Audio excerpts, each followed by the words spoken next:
Hello friends, स्वागत है तमारू मारा किचन में। तो आज આપણે બનાવીશું ટિફિન કે લંચ માટે ટીંડોરાનું શાક। તો તેના માટે મેં 500 ગ્રામ ટીંડોરા લીધા છે। હવે આપણે એને સમારી લઈશું। તો ઊભા અથવા તો ગોળ તમને જેવા જોઈએ એવા સમારી શકો છો। હવે આપણે વઘાર માટે 2 ચમચી જેટલું તેલ ગરમ મૂકીશું। તો આપણું શાક પણ સમારાઈ ગયું છે। તો તેલ ગરમ થાય એટલે એમાં 1.5 ચમચી જેટલી રાઈ ઉમેરીશું। તો આ શાકમાં રાઈ વધારે ઉમેરી શકાય। તો રાઈ ફૂટે એટલે આપણે એમાં હિંગ નાખીશું, થોડી હળદર। હવે આપણે શાક ઉમેરી દઈશું। મરચું આપણે ઉપરથી નાખીશું।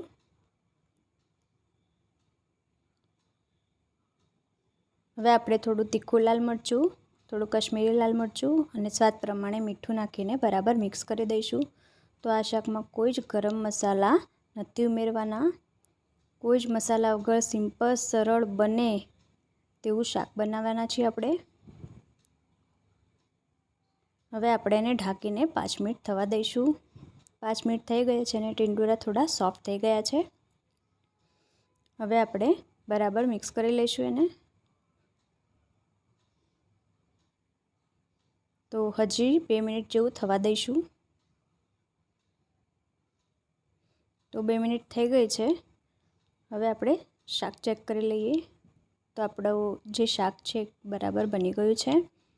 હવે આપણે ગેસની ફ્લેમને ઓફ કરી દઈશું।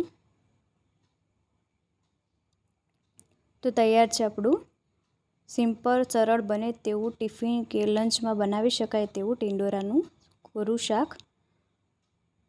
તો એકદમ ઝટપટ બની જાય એવું છે। જો તમને મારી આ રેસીપી ગમી હોય તો લાઈક કરો, શેર કરો અને મારી ચેનલને સબસ્ક્રાઈબ કરો।